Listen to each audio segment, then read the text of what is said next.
안녕하세요. 저는 지방의 한 중소도시에 살고 있는 30대 초반의 여자입니다. 저는 지금 미혼인데 앞으로도 결혼할 생각은 없습니다. 왜냐하면 저희 언니의 지옥 같던 결혼 생활을 가장 옆에서 지켜보고 결혼을 잘못하면 남자든 여자든 정말 큰일 날 수도 있겠구나 생각했거든요. 형부가 문제였던 건 아니었어요. 이제는 돌아가신 형부지만 형부만 생각하면 살아생전 얼마나 힘들었을까 안타까울 정도입니다.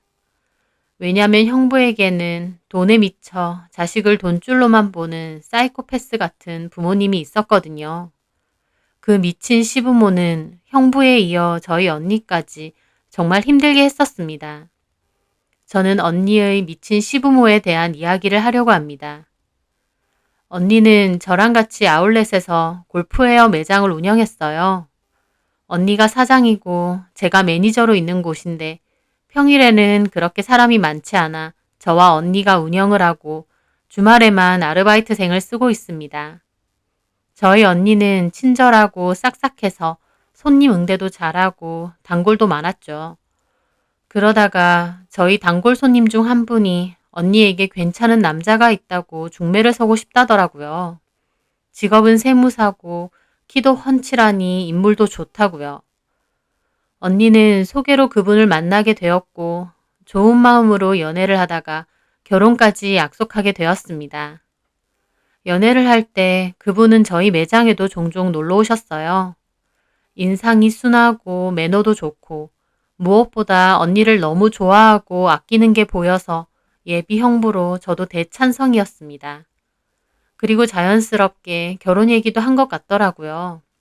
그런데 언니가 저에게 말하기로 근데 형원 씨가 만약 결혼하면 자기네 부모님 생활비를 드려야 된대. 아, 일을 안 하셔? 음, 일 안 한 지 꽤 됐다고. 여태까지 형원 씨가 다 드렸었다네? 세무사긴 하지만 두 집이나 생활비 감당하는 게 괜찮을까? 나도 버니까 괜찮을 것도 같긴 해. 또 두 분이 나이도 꽤 많으시던데 쓰시면 얼마나 쓰실까 싶기도 하고. 그렇구나. 언니가 형원 오빠랑 얘기 잘 해봐. 그렇게 언니와 예비 형부는 결혼 얘기가 본격적으로 오가게 되면서 저희 집에 인사를 왔고 그 후에 언니가 인사를 갈 차례였습니다. 그런데 인사를 갔다 온 언니가 집에 오자마자 펑펑 울고 난리가 났어요. 언니, 왜 그래? 형원 씨네 부모님이 나 맘에 안 드나 봐. 오늘 인사 갔는데 내가 꽃다발 들고 갔거든? 근데 내가 들어오던지 말던지 나 쳐다도 안 보는 거야. 형원 씨도 민망해하면서 나 소개시켜 주려고 하는데 신경도 안 쓰는 거야. 내가 맘에 안 들어서 일부러 무시하는 것처럼. 진짜? 언니가 뭐 어때서? 저는 너무 황당하더라고요.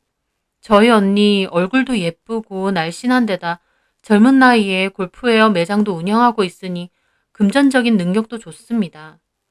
저희 언니도 딱히 빠지는 거 없는데 그 집에서 그런 대접을 받았다고 하니 저도 너무 화가 나더라고요. 몰라. 형은 씨가 내가 사온 꽃 주면서 예슬이가 엄마 주려고 꽃 사왔다고 하니까 먹지도 못하는 걸 왜 사왔냐고 대충 거기 두래. 게다가 집에 먹을 게 딱히 없다고 하면서 자기들 먹던 김치찌개를 내주는 거야. 뭐? 저는 정말 화딱지가 났습니다. 얼마 전 예비 형부가 저희 집에 인사 왔을 때만 해도 저희 엄마는 갈비찜에 각종 전에 잡채에 하여튼 상다리가 부러질 만큼 차려주셨거든요. 예비사위 인사 왔다고요. 근데 저희 언니는 가서 꼴랑 자기들 먹다 남은 김치찌개를 먹고 왔다는 겁니다. 미쳤나봐 진짜. 나도 너무 기분 나쁘고 나한테 뭐 묻지도 않아. 형원 씨가 옆에서 예슬이한테 뭐 물어보라고 하는데도 시큰둥해. 아주 노골적으로 나를 마음에 안 들어 하시는 거야. 완전 숨 막히고 너무 불편하고 여차저차 식사 끝내고 나왔는데 형은 씨는 나한테 진짜 미안하다고 막 그러는데 나는 기분이 너무 안 좋은 거야. 당연히 기분 안 좋지. 미쳤나 봐. 남의 집 귀한 딸한테 자기들이 뭔데 그래? 언니, 그 결혼 하지 마. 언니는 제 말에 한숨을 푹 내쉬더라고요. 솔직히 머리로는 그게 맞는데 형원 씨는 너무 좋아. 아까 그 일도 나한테 너무 미안해하기도 하고. 형원 오빠가 그렇게 해도 그런 사람들이 시부모인데 언니 감당 되겠어? 그치? 근데 모르겠어. 왜 그러시는지. 언니는 너무 슬퍼하더라고요. 저는 도대체 그 집 부모가 왜 우리 언니를 그렇게 푸대접하고 맘에 안 들어 하는지 이해가 안 됐습니다. 그런데 더 기가 막힌 건 며칠 뒤 그 어머니가 언니한테 전화를 한 거였어요. 언니는 일하다가 나가서 전화를 받았는데 화가 잔뜩 나서 들어오더라고요. 왜 그래? 나 진짜 어이가 없다. 형원 씨 어머님이야. 언니한테 뭘 하는데? 형원이랑 헤어지래. 나랑 안 어울린다고. 뭐? 그래서 내가 뭐가 안 어울리냐고 하면서 도대체 내가 뭐가 그렇게 마음에 안 드냐 그랬거든? 그랬더니 생긴 거며 직업이며 뭐 하나 마음에 드는 게 없대. 자기들은 무조건 반대니까 형원이랑 헤어지래. 언니는 그렇게 말하며 속상해했습니다. 저는 진짜 이해가 안 되더라고요. 저희 언니가 이상한 직업인 것도 아니고 오히려 그 나이에 이런 매장까지 운영하는 거 보면 능력이 좋은 거 아닌가요? 그런데 뭐가 그렇게 하나부터 열까지 마음에 안 든다는 건지. 그날 언니는 화가 나서 예비 형부에게 그 얘기를 하며 헤어지자고 했고 예비 형부는 저희 가게에 찾아와 미안하다고 언니를 붙잡았습니다. 그렇게 예비 형부가 간곡한 부탁을 해서 언니랑 대화를 하러 나갔는데요. 밤늦게 집에 온 언니는 헤어진 게 아니라 예비 형부가 불쌍하다며 또 훌쩍이더라고요. 왜? 뭐라는데? 형원 씨가 하는 말이 자기 부모님, 자기도 감당이 안 된대. 형원 씨 자라오면서 아버님은 툭하면 일 그만두고 그래서 집도 엄청 가난하고 빚도 많았대. 그래서 형원 씨가 대학교도 자기가 학자금 대출로 다니고 아르바이트도 엄청 했대. 근데 알바만 하면 그 돈은 자기들 달라 해서 다 쓰고 군대 갔다 온 기간만 빼면 내내 돈을 들였다는 거야. 그렇게 자기를 돈줄로만 보고 돈 달라고 타령하고 그러면서 형원 씨한테 결혼하지 말라고 너 결혼하면 그 돈 다 네 마누라한테 갈 거 아니냐면서 결혼하지 말라고 그렇게 압박을 줬대. 형원 씨는 너무 힘들고 지긋지긋해서 몇 번이나 집이랑 인연 끊을까 했는데 또 부모님이라서 그게 안 되더래. 근데 나 만나고 너무 결혼하고 싶고 자기 가정을 갖고 싶어서 부모님한테 나랑 무조건 결혼하겠다고 하니까 그 부모님이 나한테 그런 식으로 대접하고 눈치 주고 나한테 전화해서 헤어지라고 했던 거야. 언니의 말에 저도 입이 뜨억 벌어졌습니다.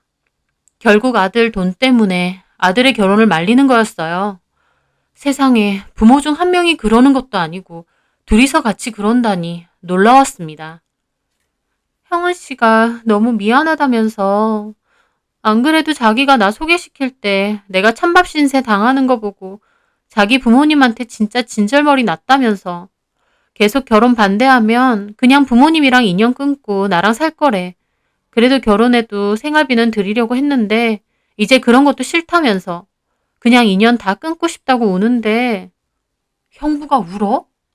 어, 자기가 너무 힘들었다고 펑펑 울더라. 그걸 보는데 나도 너무 마음이 아프고 얼마나 힘들었을까 싶고 부모가 울타리가 돼주지는 못할 망정 무슨 아들을 돈줄로 보고 그렇게 평생을 돈돈거렸대.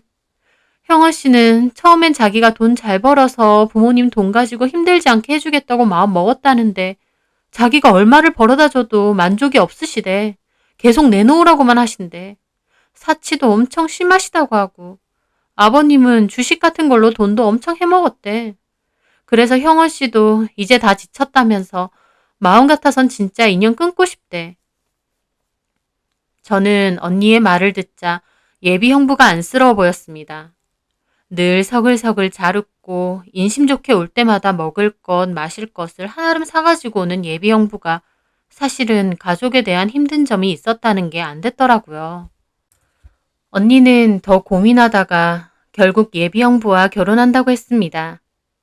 예비 형부도 자기 집에서 계속 결혼 반대하면 인연 끊을 거라고 선포했다고 하더군요. 결국 언니네 예비 시부모님들은 결혼을 허락했습니다. 저는 가족 상견례를 할 때 그분들을 처음 봤어요. 근데 좀 놀랐습니다. 언니한테 얘기를 들었을 때와 이미지가 좀 달랐거든요. 언니네 시어머님은 딱 봐도 엄청 비싼 코트에다가 가방도 엄청 비싼 신상품이더라고요. 저도 의류 매장에서 일하다 보니 잘 아는데 걸치고 들고 쉬는 것 다 하면 1,000만 원 정도는 되겠더라고요. 그리고 말투도 엄청 조근조근하고 나긋나긋하신 거예요. 언니 얘기 들었을 땐 막 억척스럽고 우악스럽게 돈 타령하는 분들일 거라고 생각했는데 웬걸 엄청 우아한 사모님처럼 보이더군요. 게다가 언니네 시아버지도 겉으로만 보면 무슨 잘 나가는 사업가 같으셨어요. 집에서 별일 안 하면서 주식해서 돈이나 까먹는다는 그런 이미지로는 안 보였습니다. 그냥 외모만 봐서는 잘 나가는 사업체 운영하는 돈 많은 부부처럼 보인달까요?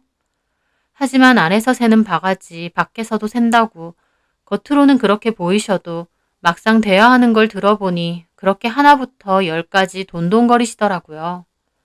대화를 막상 해보면 한마디로 천박함이 느껴질 정도로 돈에 집착하는 게 보인다고 할까요? 우아하고 고상해 보이는 외모와 달리 잠깐만 대화를 해도 질릴 정도더라고요. 저는 언니가 이 결혼을 하는 게 맞을까 너무 걱정이 됐습니다. 하지만 언니는 자기도 호락호락 당하진 않을 거고 자꾸 무리해서 요구하거나 힘들게 하면 예비 형부가 시댁하고 인연 끊을 거라고 했다면서 괜찮다고 저를 달래주더라고요. 그렇게 언니는 우여곡절 끝에 결혼을 하게 되었어요.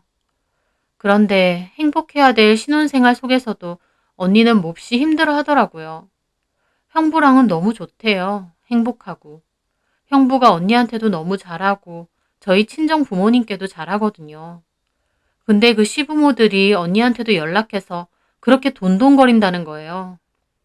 약속한 생활비 보냈는데도 언니한테 일부러 전화해서 이 핑계 저 핑계 대면서 형언니한테 돈 보내라고 전화라고 한다더군요. 언니가 직접 말하라고 해도 꼭 언니한테 전화해서 형부한테 전화라고 한대요. 그런 일이 자꾸 반복되자 형부도 결국 자기가 부모님한테 더 이상은 힘들다고 제대로 얘기할 거고 또다시 그런 전화 오거나 언니를 힘들게 하면 진짜 연 끊을 거라고 약속했다면서 미안하다고 했다더라고요. 그런데 형부가 그 말을 자기 부모님께 하고 얼마 지나지 않아 그 시부모들이 저희 언니를 찾아왔습니다. 언니랑 저랑 매장에서 일을 하고 있었어요. 언니는 손님 응대를 하고 있었는데 갑자기 언니네 시어머님과 시아버님이 매장으로 들이닥친 거예요. 그러더니 저희 언니 머리채를 다짜고짜 잡는 거예요. 저는 너무 놀라 달려가 말렸는데 그 어머님은 연세도 있으신데 힘이 장난 아니시더라고요. 매장은 순식간에 아수라장이 되었습니다. 저희 매장이 아울렛에 있다 보니 밖으로 사람들이 많이 다니는데 지나가던 손님들도 와서 구경하고 저희 매장이랑 친한 옆가게 직원 언니들이 달려와서 겨우겨우 뜯어말릴 정도였어요. 내가 이럴 줄 알고 결혼 말린 거야. 어디서 내 아들이랑 나랑 이간질을 시켜? 저희 언니는 머리가 한 움큼 뽑히고 눈물을 펑펑 쏟았습니다. 너무 아프다고요. 저는 화가 나서 따졌어요. 지금 뭐 뜨라는 짓이에요? 사돈 처녀는 빠져. 우리 언니 일인데 내가 왜 빠져요? 우리 언니가 뭘 잘못했다고 남의 매장 와서 행패 부리고 우리 언니 머리채까지 뜯어요? 잘못했으니까 머리채를 뜯지. 그러면서 저희 언니한테 또 달려들려고 하는 거예요. 저는 창고로 뛰어가 형부에게 빨리 와달라고 전화를 했습니다. 형부는 지금 당장 가겠다고 했어요. 그러고 다시 나와보니 그 어머님이 또 언니를 쥐잡듯이 잡고 있더라고요. 너 내가 결혼하기 전에 뭐라고 했어? 결혼 허락은 하는데 네가 우리 집 일에 함부로 나서고 참견하지 마라 했어 안 했어? 내 남편 돈이에요. 이제 결혼했으면 우리 돈이고요. 적당히 좀 하세요. 평생 남편 등골 빨아먹었으면 됐지. 뭘 더 어떻게 하라는 거예요? 이게 진짜 죽을라고. 내 아들 돈이야. 네가 뭔데? 너 없을 땐 아무 문제 없었어. 내가 이럴 줄 알고 결혼 반대한 거야. 네가 뭔데 갑자기 기어들어와서 우리 집을 쑥대만 만들어? 와, 언니네 시어머님 정말 무섭더군요. 아랑곳 않고 악을 질러대는데 정말 악귀인 줄 알았습니다. 꼿꼿하게 서서 한 손으론 명품백 들고 다른 한 손으론 언니한테 삿대질을 하면서 고함 지르고 따지는데 입이 안 다물어지더라고요. 그 시아버지란 사람도 언니 노려보면서 뒤에 서 있고요. 다른 직원 언니들이 그만 좀 하시라고 말려대는데 언니네 시어머니는 멈출 줄을 모르더라고요. 그렇게 한창 실랑이를 하는데 제발 그만 좀 하세요! 형부가 외쳐서 쳐다보니 형부가 거의 울 듯한 얼굴로 들어왔더라고요. 형부 뒤에선 구경하는 사람이 한가득이고요. 형부는 언니한테 달려갔는데 언니 꼴을 보고 울먹거리더라고요. 미안해. 괜찮아? 언니도 아무 말 없이 펑펑 울고요. 형부는 자기 엄마 아빠를 죽일 듯이 노려보더라고요. 내가 예슬이 고만 건드리라고 했죠? 나도 안 참는다고. 네가 안 참으면 어쩔 건데? 생활비 들이잖아요. 나보고 너 어쩌라고요? 모자란다고. 그까짓 돈으로 뭘 어쩌라는 거야. 그러니까 제발 작작 좀 쓰세요. 두 분 다. 형부는 절규하듯이 외치더라고요. 형부네 엄마 아빠도 입이 떡 벌어지고요. 돈 한 푼 안 벌면서 그 비싼 외제차에 명품 쇼핑에 허구한 날 비싼 거 먹으러 다니고 필요도 없는 거 사재 끼고 도대체 왜 그러세요? 내가 언제까지 두 분 뒤치다거리 해야 해요? 형부의 말에 형부네 엄마도 그러더군요. 여태까진 아무 문제 없었잖아. 전현 들어오기 전까지 문제 없었잖아. 왜 없어요? 내가 참은 거죠. 부모니까. 가족이니까 참은 거죠. 이제 그만할래요. 저 이 정도면 할 만큼 했어요. 너 그게 무슨 말이야? 부모랑 인연이라도 끊겠다는 거야? 예, 이제 두 분이서 알아서 하세요. 전현이 그렇게 시켜? 인연 끊겠다니까 뒤에 있던 형부 아버지도 난리 치시더군요. 아니요, 진작에 끊어냈어야 했는데 우유부단한 저 때문에 이 사람만 험한 꼴 당하네요. 나가세요, 여기서 당장. 못 나간다. 돈 내놔. 그럼 마음대로 하세요. 그러면서 형부는 저한테 그러더라고요. 처제 경찰 불러. 난동 피운다고. 뭐라고? 이놈 새끼가 부모를 경찰에 신고하려고 해? 형부는 질린다는 얼굴로 언니를 데리고 나가더라고요. 저는 정말 112에 신고를 했습니다. 그 모습을 보자 형부네 부모님은 씩씩거리며 도망치듯 나가더라고요. 저는 언니나 형부가 너무 걱정됐지만 한편으론 형부가 저렇게 매몰차게 끊어서 다행이라고 생각했어요. 그렇게 언니는 시댁과 인연을 끊었습니다. 형부도 처음에는 그래도 부모인데 이래도 되나 싶은지 괴로워했다가 나중에는 홀가분해하는 것 같다고 하더라고요. 시부모와 더 이상 안 보고 사니 언니도 엄청 편해지고요. 솔직히 언제 갑자기 매장으로 찾아올지 몰라서 불안한 건 있지만 그래도 더 이상 전화 안 시달리고 이렇게 사니 좋다고 하더라고요. 마음을 편하게 가져서인지 언니는 몇 달 후 임신도 했습니다. 형부도 엄청 기뻐했어요. 자기 가족이 생긴 거니 너무 기쁜 것 같더라고요. 그렇게 앞으로는 좋은 일만 있을 줄 알았습니다. 하지만 언니에게는 정말 생각지도 못한 어마어마한 불행이 닥쳤습니다. 언니가 임신 7개월이 넘어갈 무렵 형부가 빗길 교통사고로 세상을 떠나게 되었거든요. 언니랑 같이 일을 하다가 병원에서 전화를 받고 언니는 정신이 나갔어요. 넋이 나간 채로 병원을 간다고 해서 제가 급하게 매장은 옆 가게에 맡기고 언니를 데리고 병원으로 갔습니다. 병원 응급실에는 싸늘한 주검이 된 형부가 누워있더라고요. 형부가 일 때문에 고속도로를 타고 다른 지역을 가다가 사고가 크게 났고 차는 형태도 못 알아볼 정도가 됐대요. 형부도 그 자리에서 즉사했다고요. 임신한 언니는 미친 듯이 울다가 결국 혼절까지 했어요. 뱃속에 아기도 있는데 저도 눈앞이 깜깜하고 눈물만 나오더라고요. 사람이 이렇게 허망하게 갑자기 죽을 수도 있구나. 갑자기 죽은 형부도 너무 불쌍하고 남겨진 언니와 뱃속의 조카도 너무 불쌍해서 저도 가슴을 치며 울었습니다. 기절한 언니는 응급실 베드에서 정신을 차렸다가 다시 울면서 기절하고 정말 제정신이 아니었습니다. 저는 겨우 저희 부모님을 불렀고 형부네 부모님도 그 소식을 듣고 왔어요. 형부네 부모님도 제정신이 아니신 것 같더라고요. 인연 끊고 살자더니 이렇게 가냐고. 어떻게 부모 가슴에 대못을 박냐고 바닥에 주저앉아서 꺼이꺼이 우시더라고요. 그리고는 나중에 저희 언니를 막 찾는 거예요. 자기 아들 잡아먹은 그년 어디 갔냐고요. 저희 부모님하고 병원 사람들도 말리고 정말 아수라장이 따로 없었습니다. 장례식장에서도 진짜 난리였어요. 저희 언니 물 한 모금 못 먹고 울고만 있는데 그 집 부모님은 자꾸만 언니한테 네가 우리 형언니 잡아먹었다면서 악지르고 달려들려고 하고 진짜 너무하더라고요. 임신한 상태로 남편이 갑자기 죽어버린 저희 언니도 죽을 만큼 힘이 들 텐데 그 시부모님은 끝까지 언니한테 고함 지르면서 화풀이를 다 하더라고요. 저희 부모님도 언니가 무슨 일 당할까봐 겨우 그 시부모님 말려가며 언니를 지키고 있었어요. 그러면서 언니한테 뱃속의 애 생각해서 제발 밥도 먹고 정신 좀 차리라고 했습니다. 그때 언니는 정말 형부를 따라가고 싶은 건지 시부모가 난리를 치든 말든 멍하게 눈물만 흘리더라고요. 저는 언니가 나쁜 생각이라도 가질까봐 너무 걱정이 돼서 내내 언니 옆에 붙어 있었습니다. 그렇게 장례식이 끝나고 언니는 피골이 상접한 채로 집에 있었습니다. 계속 매장을 내버려둘 순 없어서 저는 출근을 했고 언니는 엄마가 보살펴주면서 집에 있었어요. 언니는 형부가 보고 싶고 뱃속에 자기 아기는 어쩌냐면서 계속 울더라고요. 그럴 때마다 엄마가 아기 생각해서 마음 단단히 먹으라고 이제 이 아기는 네가 씩씩하게 잘 키워야 된다고 언니를 다독여줬습니다. 언니는 배는 빵빵한데 얼굴과 팔다리는 갈수록 앙상해질 정도로 잘 못 먹고 힘들어했어요.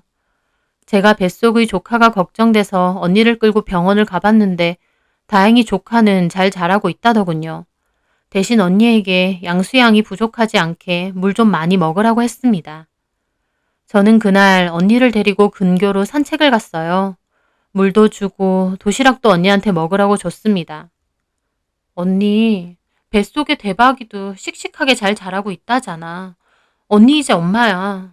대박이 생각해서 기운 차려. 언니가 이렇게 기운 못 차리고 있는 거 형부도 원하지 않을 거야. 언니는 제 말에 눈물을 뚝뚝 흘리더라고요. 대박이가 나중에 아빠 어디 갔냐 하면 어떡하지? 저는 언니 손을 꼭 잡아주었습니다. 나랑 엄마 아빠가 대박이한테 아빠처럼 잘할게. 외롭지 않게. 너무 힘들어하지 마. 우리가 있잖아. 언니는 알겠다며 오늘만 울고 자기도 정신 차리겠다고 했고 그날 그 벤치에 앉아 언니는 한참을 울었습니다. 그리고 다음날 언니는 조금씩 정신을 차렸어요. 밥도 챙겨 먹고 병원에서 말했듯 물도 엄청 열심히 먹었습니다. 산책도 조금씩 하고 기운을 차리려고 노력하더라고요. 그리고 2주 정도 지났을 무렵 언니는 다시 출근도 하겠다고 했습니다. 집에 있으니 심란하다고. 이제 대박이 태어나면 돈도 많이 드니 열심히 벌어야겠다고 하더라고요. 그렇게 언니는 다시 출근도 하고 일도 하면서 그렇게 지내고 있었습니다. 그런데 그날 그 사단이 일어난 겁니다. 언니가 거의 출산일이 다 되어갈 무렵이었어요. 엄마는 집에서 이제 쉬라고 했는데 언니는 아직 괜찮다고 저랑 출근을 했거든요. 그렇게 일을 하고 있는데 손님이 들어오는 겁니다. 인사를 하려고 보는데 저는 순간 몸이 뻣뻣하게 굳어왔어요. 바로 언니네 시부모님이 오셨거든요. 언니는 교대로 점심 먹으러 간 상태라서 다행히 매장엔 없었어요. 그래서 제가 가서 말했습니다. 여기 무슨 일이세요? 그 어머님은 느릿하게 저를 쳐다보시더라고요. 아들이 갑자기 죽어서 그분들도 얼굴도 많이 상했고 엄청 푸석푸석해 보이셨어요. 눈도 퀭하고요. 예슬이는 어디 갔어요? 저희 언니 일 안 하는데요? 거짓말 하지 마. 여기서 계속 일하는 거 알아. 할 얘기 있어서 왔어요. 불러줘요. 없다니까요? 그렇게 실랑이를 하는데 저희 언니가 하필 그때 들어왔습니다. 언니도 시부모를 보고 저승사자라도 본 양 놀라더라고요. 언니네 시어머니는 언니한테 가더니 불쌍한 얼굴을 하며 얘기 좀 할 수 있냐고 하더라고요. 무슨 얘기요? 좀 얘기할 게 있어. 잠깐만 얘기 좀 해. 귀찮게 안 할게. 꼭 해야 될 말이 있어서 그래. 그 어머님도 엄청 지친 얼굴로 말하더라고요. 언니는 그 모습에 망설이고요. 그래서 제가 여기서 얘기하세요. 어차피 손님도 없는데. 하지만 그 어머님은 제 말은 무시하고 언니한테 그러더군요. 우리끼리 할 얘기야. 잠깐만 얘기하자. 10분, 아니 5분이면 돼. 언니는 고민하다가 알겠다고 저보고는 잠깐 있으라고 했습니다. 그리고 언니랑 언니네 시부모님은 매장 밖으로 나가더라고요. 저는 너무 걱정되더라고요. 무슨 할 얘긴데 여기서 하면 되지 나갈까 싶었어요. 어차피 그때 손님도 없었거든요. 초조하게 기다리는데 잠시 후 결국 그 일이 일어났어요. 저희 매장 바로 옆에 1층으로 내려가는 계단이 있거든요. 그런데 거기서 찢어질 듯한 비명소리가 들린 거예요. 저는 놀라서 뛰쳐나갔고 너무나도 충격적인 모습을 봤습니다. 언니가 반층짜리 계단에서 굴러 떨어진 것 같았어요. 옆에 사람들이 와서 언니를 붙잡고 다급히 119에 신고를 하고 있었고 시부모는 계단 위에서 우두커니 서 있고요. 저는 소리를 지르며 시부모를 밀치고 언니에게 달려갔어요. 언니는 충격으로 실신했는지 축 늘어져 있더라고요. 저는 그 시부모를 쳐다봤는데 어느샌가 사라졌더라고요. 그 사람들이 분명 언니를 떠민 것이었습니다. 너무 화나고 무섭고 소름 끼치고. 다행히 옆에 있던 손님분들이 빠르게 신고해주는 바람에 금방 구급차가 와서 언니를 이송해 갔습니다. 언니와 뱃속의 아기가 잘못되면 어쩌나 너무 무섭고 걱정됐는데 천만다행으로 언니도 자잘한 타박상 외에는 괜찮았고 뱃속의 아기도 크게 문제는 없었다고 합니다. 하지만 언니가 굴러떨어진 충격으로 양수가 터졌고 긴급 제왕절개 수술을 받게 되었습니다. 보통 이런 임산부들은 걷다가 잘못 넘어지기만 해도 애가 잘못되는 경우가 있다고 해요. 그런데 정말 하늘이 도운 건지 계단에서 심하게 굴렀는데도 조카는 무사했습니다. 언니가 구르는 순간에도 몸을 웅크려 최대한 팔과 손으로 악착같이 배는 막았다고 하더라고요. 저희 부모님도 오시고 언니는 제왕절개 수술 후 무사히 아이를 꺼내고 몇 시간이나 누워있다가 겨우 정신을 차렸습니다. 언니는 정신을 차리고 꺼진 배를 보자마자 아이부터 찾았는데 걱정 말라고 대박이는 무사하다고 전했어요. 언니는 그 와중에 다행이라고 가슴을 쓸어내리더라고요. 언니한테 도대체 무슨 일이냐고 그 사람들이 밀었냐고 하자 언니는 그제야 너무 무서웠다고 펑펑 울더라고요. 언니 말론 시어머니가 형언니 보험금하고 재산 내놓으라고 했대요. 형부 돌아가시고 사망보험금 2억이 나왔거든요. 형부는 워낙 시댁으로 들어간 돈이 많은지 따로 모아둔 재산은 없고 언니랑 살았던 아파트도 전세라고 했어요. 근데 보험금이며 전세금이며 자기 아들 거니 다 내놓으라고 했다는 겁니다. 언니는 싫다고 이제 대박이랑 나랑 살아야 되는 돈이라고 했대요. 보험사에서 찾아왔는데 배우자인 언니와 뱃속의 아기한테 보험금에 대한 권리가 있다고 했다더라고요.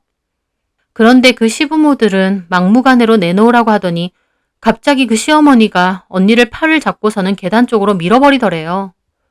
아무리 돈이 좋아도 어떻게 자기 손주를 임신한 며느리를 계단에서 밀어버릴 수 있나요? 정말 미친 거 아닌가요? 저희 아빠는 너무 화가 나서 그것들 가만 안 둘 거라고 노발대발 하시고 저희 언니도 너무 분해하더라고요. 자기랑 뱃속의 아기를 죽이려고 한 것 같다면서요. 제가 들어도 그 미친 시부모가 일부러 그런 것 같았습니다. 홧김에 충동적으로 민 게 아니라 애초에 그럴 의도로 온 것 같았어요. 제가 매장에서 얘기하라고 해도 일부러 계단 쪽을 나간 것도 그렇고 만약에라도 언니와 뱃속의 아기가 잘못되면 그 보험금이나 재산은 형부의 부모님 그 사람들 차지가 되니까요. 언니도 절대 용서 안 한다고 했고 저희 아버지도 그것들 가만 안 둔다고 다 신고했습니다. 그 시부모는 자기들이 안 그랬다고 무조건 박박 우겼는데 우기면 뭐합니까? 아울렛에 널리고 깔린 게 CCTV인데요. 게다가 목격자도 많고요. 결국 언니네 시부모는 상해죄로 구속되었고 유죄 판결까지 받았습니다. 2인 이상이 공동으로 폭행하거나 상해를 입히면 가중처벌이 된다고 하더라고요. 게다가 임신까지 한 며느리에게 저지른 폭행이고 끝까지 반성도 없이 저희 언니더러 자기 아들 잡아먹은 년이라고 억울하고 분해서 그랬다고 하더라고요. 저희 가족도 그 지독하고 악마 같은 시부모에 대해서 선처 따윈 없고 모두 엄벌을 요구하는 입장이었습니다. 그래서 결국 직접 언니를 떠민 어머님은 징역 1년에 집행유예 2년, 아버님은 벌금 2천만 원이 선고되었습니다. 겨우 마음을 추스른 언니인데 그 일 때문에 정말 힘들어하더라고요. 또 한편으론 형부의 어머니인데 징역까지 살게 하는 게 너무했나 죄책감도 가지고요. 하지만 저는 언니에게 재산 때문에 언니를 죽이려고까지 한 사람들이다. 그런 생각하지 말라고 다독여 주었습니다. 언니는 한동안 너무 힘들어했지만 그래도 정신없이 아이를 키우면서 조금씩 다시 마음을 추스리더라고요. 저도 언니 옆에서 조카도 돌보고 언니에게 위로도 많이 해주려고 노력했습니다. 돈에 미쳐 끔찍한 일까지 저지른 언니네 시부모. 하나밖에 없는 그 아들이 자기들 때문에 평생 죽고 싶을 만큼 힘들어했다는 건 알기나 할까요? 그나마 언니 때문에 마음의 안정을 되찾고 짧은 기간이지만 행복해했다는 것을 안다면 언니한테 절대 그런 짓은 못할 텐데요. 물론 그 사람들은 정상적인 부모가 아니라서 끝까지 이런 생각은 못하겠지만요. 너무 끔찍하고 힘든 시간을 보냈지만 그래도 아기를 지켜내고 씩씩하게 잘 키우고 있는 언니를 보면서 엄마는 참 위대하구나 생각합니다.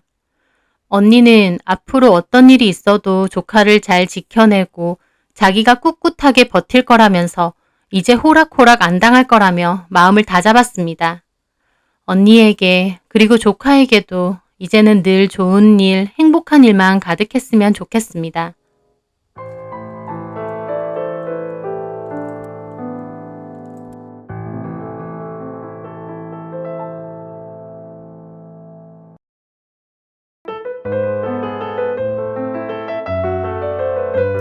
안녕하세요. 저는 6살 아이를 키우고 있는 워킹맘입니다. 저희 시어머니는 매주 토요일마다 놀러 오라고 하세요. 손자 보고 싶은 마음은 이해하지만 일과 육아를 감당하느라 힘든데 주말에 시댁까지 가려 하면 사실 힘들고 가기 싫기도 합니다. 하지만 손주 보는 게 어머님의 낙인가 보다 싶어서 별일 없으면 웬만해선 찾아뵈려 하고 있어요. 토요일에 가면 저희 신우 아이들도 와서 놀고 있을 때가 많습니다. 신우도 일을 하고 있어서 어머님이 큰아이 유치원 가기 전까지 키워주셨거든요. 지금도 신우는 종종 어머님한테 아이들을 맡겨놓고 가요. 그러다 보니 제가 토요일에 가면 아이들끼리 같이 놀고 저는 식사 준비하거나 어머님 집에 집안일도 좀 거들어드리고 있다가 오곤 합니다. 그런데 사실 토요일마다 오라고는 하시지만 막상 아이가 가도 거의 하루 종일 TV만 보고 오기 일쑤예요. 어머님도 연세가 있으시다 보니 막 놀아주지는 못하시는 건 알지만 주말마다 보고 싶다고 오라고 하신 것 치곤 막상 가면 본인도 피곤해서 그냥 들어 누워 계시고 아이랑 별다른 대화도 교류도 없으세요. 신우 아이들이 놀러와 있으면 그나마 그 집 아이들이랑 저희 아이도 같이 놀지만 그게 아니면 저희 아이도 그냥 하루 종일 TV만 보며 시간만 때우다가 오는 겁니다. 제가 가서 보라고 책이나 장난감 등을 챙겨가도 어머님이 내내 TV를 틀어주시니 아이도 책은 안 보고 TV만 내내 보고 있고요. 솔직히 이렇게 되면 제가 왜 가야 되나 싶기도 해서 가는 횟수를 좀 줄여볼까 싶기도 하지만 나중에는 아주 당연하다는 듯 금요일만 되면 내일 몇 시에 올 거냐고 전화를 하셨어요. 톡 까놓고 저희 아이도 친할머니 집 심심하다고 그럽니다. 마당이 있어서 뛰어노는 것도 아니고 집안도 좁은 데다 물건도 엄청 많이 쌓여 있어서 좀 위험하기도 하고요. 집에선 잘 안 보여주는 TV, 거기선 실컷 보니 아이도 좋은 것도 있겠지만 그것도 하루 종일 보고 있으려니 영 따분한가 보더라고요. 저도 고역이죠. 어머님 집 가면 어머님 식사 준비에 아이 먹을 것도 따로 챙겨가서 먹여야 되니 2중 3중 바쁘고요. 토요일까지도 일을 하는 기분입니다. 그럼에도 불구하고 제가 주말마다 시댁으로 발도장을 찍는 건 순전히 어머님을 위해서입니다. 나이 드신 어머님 손주 실컷 보시라고 제 주말을 포기한 거죠. 저희 어머님은 그렇게 생각 안 하신 것 같지만요. 그런데 얼마 전 저희 어머님에게 진짜 정 떨어지는 일이 있었어요. 저희 친정엄마는 저희 아이한테 이것저것 선물을 많이 주시거든요. 계절 바뀌면 옷 선물도 해주시고 장난감 같은 것도 잘 사주세요. 그래서 그날도 저희 엄마가 선물해 주신 옷으로 입히고 장난감도 챙겨서 어머님 댁으로 갔죠. 아이가 그날은 TV 틀어놔도 안 보고 장난감만 만지고 있으니 어머님이 다가가서 묻더라고요. 엄마가 새 장난감 사줬어? 아니요, 이거 외할머니가 사주셨어요. 아이의 천진한 말에 어머님의 표정이 영 안 좋으시더라고요. 또 외할미가 사줬어? 너네 외할미는 돈도 많나 보다? 저희 어머님 질투가 굉장히 많으세요. 특히 저희 친정엄마에 대한 질투가 상당하셨습니다.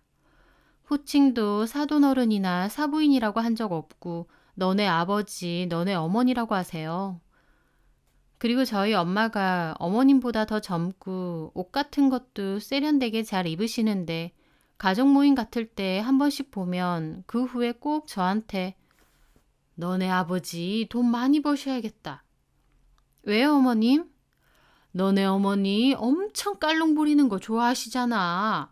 그거 감당하시려면 돈 많이 버셔야겠다고. 그런 식으로 비꼬세요. 저는 좀 기분은 나빴지만 그냥 넘어갔는데 진짜 웃긴 게 나중에 저희 남편더러 저희 엄마가 입었던 옷 어디 거냐고 그거 자기도 사달라고 그러셨대요. 한마디로 예쁘고 좋아 보이니 괜히 꼬아서 얘기하신 거죠. 하지만 그런 거야 그냥 귀여운 질투 정도로 넘어갈 수 있습니다. 그런데요. 그날 저희 아이가 친정엄마가 사다 주신 장난감을 갖고 노니까 심통이 나신 건지 그러시는 거예요. 세종아, 친할머니가 세종이 진짜 할머니야. 외할머니는 가짜 할머니야. 가짜 할머니.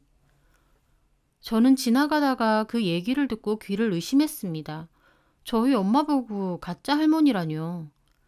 외할머니가 가짜 할머니예요? 왜요? 원래 그런 거야. 친할머니만 진짜 할머니야. 이런 거 암만 사줘도 이 할머니가 세종이 진짜 할머니라고. 무슨 말인지 알았지? 아이는 영문도 모르고 고개를 끄덕이더라고요. 저는 그걸 보고 기가 막혀서 따졌습니다. 어머님, 지금 무슨 소리를 하시는 거예요? 뭐가? 외할머니는 가짜 할머니라느니 방금 그러셨잖아요. 내가 뭐 틀린 말 했니? 원래 친할머니가 진짜 할머니야. 아니, 할머니의 진짜 가짜가 어딨어요. 그리고 애한테 그런 소리를 하시는 이유가 뭐예요? 제가 정색하며 따지자 오히려 어머님이 더 발끈하시더라고요. 내가 뭘 했다고 눈 동그랗게 뜨고 이 난리야. 내가 욕을 했어 뭘 했어. 가만히 있는 저희 엄마 가리키면서 가짜 할머니다 그런 말씀을 하시는데 제가 가만히 있어요 그럼? 네가 가만 안 있으면 어쩔 건데? 괜히 친할머니 외할머니라고 부르는 줄 알아? 가까워서 친할머니고 멀어서 외할머니인 거야. 어머님은 말도 안 되는 소리를 하시며 도리어 역정을 내셨어요.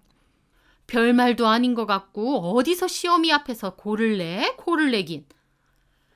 저는 어이가 없어서 바로 제 아이를 일으켜 세웠어요. 저 가볼게요 어머님. 아이고 무섭다 정말. 며느리 무서워서 말도 함부로 못하겠네. 아주 상전이야 상전. 가라 가.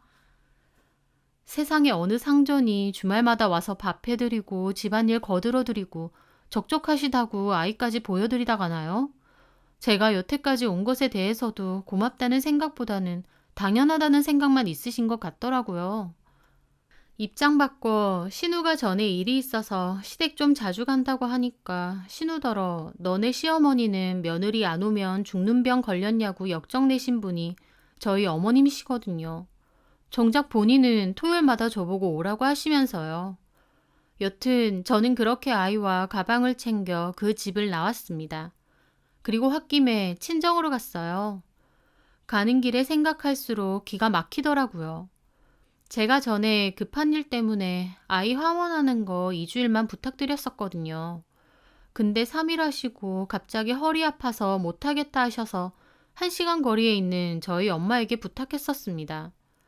톡 까놓고 진짜 할머니로 도와주셔야 될 일은 도와주신 것도 없으세요. 제가 씩씩대며 친정에 가니 저희 엄마도 무슨 일이냐고 하시더라고요. 저는 홧김에 친정으로 왔지만 엄마 속상할까봐 그냥 아무것도 아니라고 어머님이 속상한 소리를 해서 엄마 보고 싶어서 왔다고만 했어요. 그런데 저희 엄마가 저희 아이한테 놀이터 가서 놀다 오자고 하셨거든요.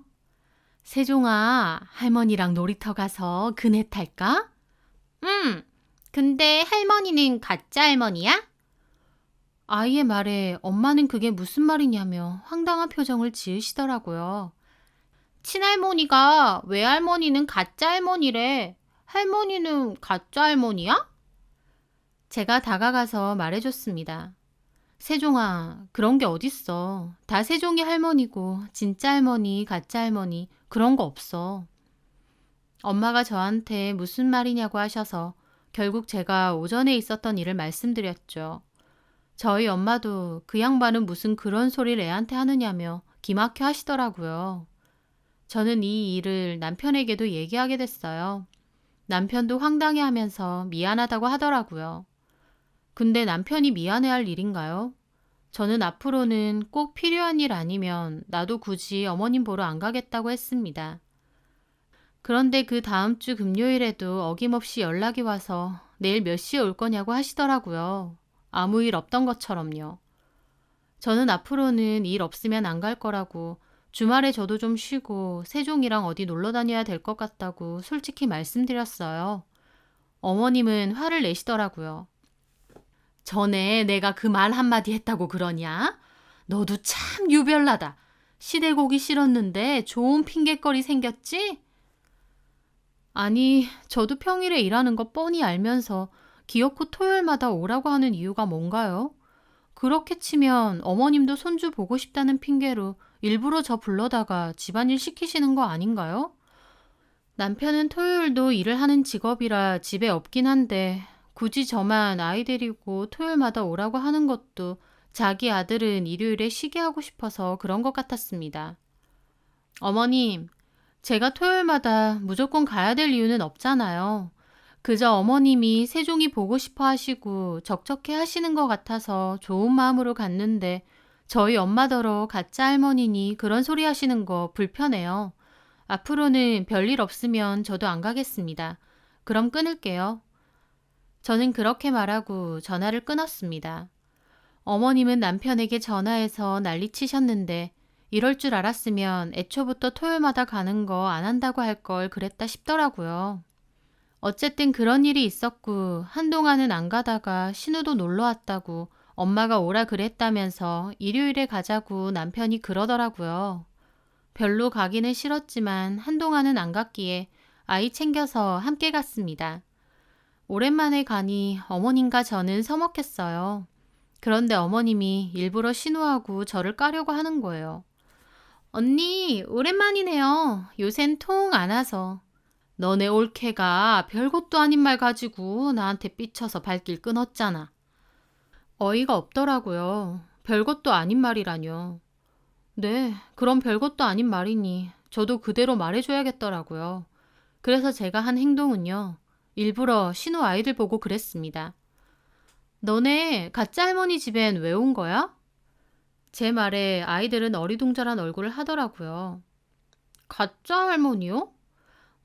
여기는 가짜 할머니 집이야. 너네 진짜 할머니 집은 어디야? 친할머니 집.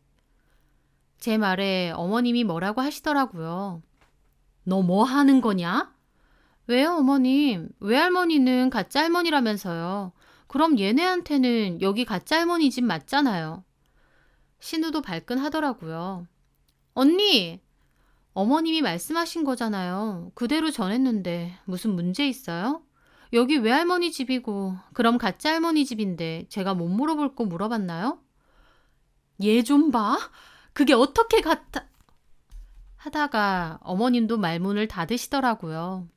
본인이 생각해도 말이 안 되는 걸 아신 것 같더라고요. 신우도 뭔가 저한테 따지고 싶은 것 같은데 할 말이 없는 눈치고요. 아주 대단한 며느리를 뒀어 내가. 지 서운했다고 그걸 그대로 이렇게 써먹냐? 그렇게 말하시면 섭섭하죠. 어머님 말씀 그대로 전한 건데. 저는 그러면서 아이들에게 웃으며 말했습니다. 이 할머니는 우리 세종이 할머니고 너네한테는 가짜 할머니야. 알겠지? 앞으로는 가짜 할머니 이렇게 불러. 너 그만 못해? 언니 그만 좀 하세요. 아이들은 어리둥절해하고 저는 콧방귀 끼고 있으니 옆에 있던 남편도 그러더군요. 엄마, 나도 들었는데 엄마도 그런 소리 세종이한테 말한 거 너무했어. 세상에 가짜 할머니 진짜 할머니가 어딨어? 내 말은 친할머니가 더 가까운 사이다. 뭐 그런 뜻이지. 그러니까 그런 게 어딨냐고요. 아유 됐다. 내가 잘못했다. 됐니? 아주 무서워서 별 말을 못하겠어. 저는 어머님 말에 차분하게 말씀드렸습니다. 어머님, 세종이가 저희 엄마더러 뭐라고 하는 줄 아세요? 할머니는 가짜 할머니냐고 그래요. 저희 엄마 황당해 하시고요. 어머님도 희영이 희준이가 가짜 할머니라고 하면 좋으시겠어요? 제 말에 어머님 아무 말도 안 하고 어머님 역성만 드는 신우도 그 말에는 가만 있더라고요. 어머님이 저희 세종이 많이 아끼고 가까운 마음에 그렇게 말하신 건 알겠지만 제가 들으면 당연히 섭섭하고 서운할 말이란 것도 이해해 주셨으면 합니다. 제 말에 어머님은 여전히 아무 말 안 하셨고 신우도 그래 엄마가 그런 말은 너무했어 하더라고요. 그 일 이후로 저는 제 말처럼 어머님을 보러 자주 가진 않습니다. 어머님이 연락하셔도 제 볼일 있어서 안 간다거나 피곤해서 쉬고 싶다고 솔직하게 말씀드려요. 어머님도 처음엔 뭐라고 하시다가 이제는 그냥 될 때 오라고 하십니다. 어머님 입장에선 별말도 아닌데 제가 과하게 받아들인다고 할 수도 있어요. 하지만 이런 식으로 똑같이 하지 않으면 저희 어머님 본인 잘못은 끝까지 모르실 분입니다. 게다가 제가 이렇게 하지 않으면 나중에 또 이상한 말 하실 것 같기도 했고요. 손자를 사랑하는 마음은 같을 텐데 진짜 할머니, 가짜 할머니가 어딨나요? 아이가 커가면서도 할머니에 대한 사랑을 모두 다 느끼며 살 수 있게 진짜니 가짜니 그런 말도 안 되는 소리하며 편가르고 그러지 않으셨음 합니다. 제 사연 들어주셔서 감사합니다.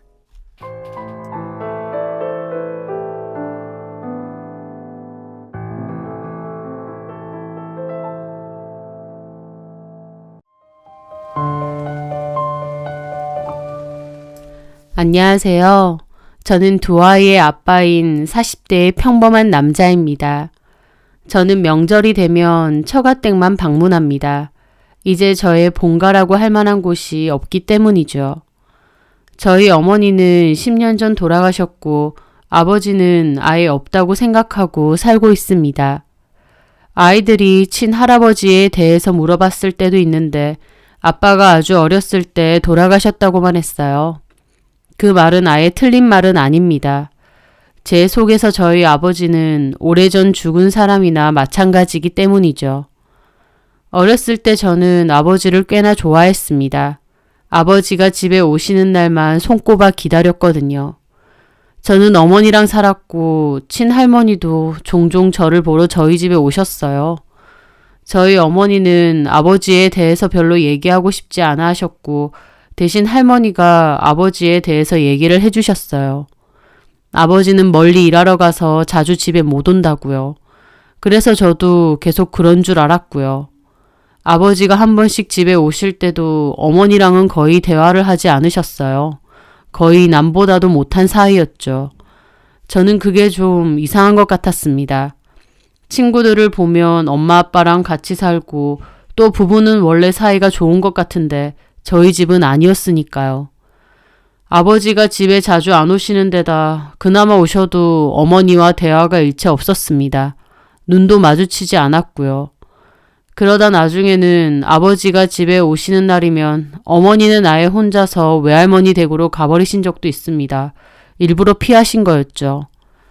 하지만 저는 어머니의 속도 모르고 마냥 아버지가 집에 오면 행복하고 좋았습니다.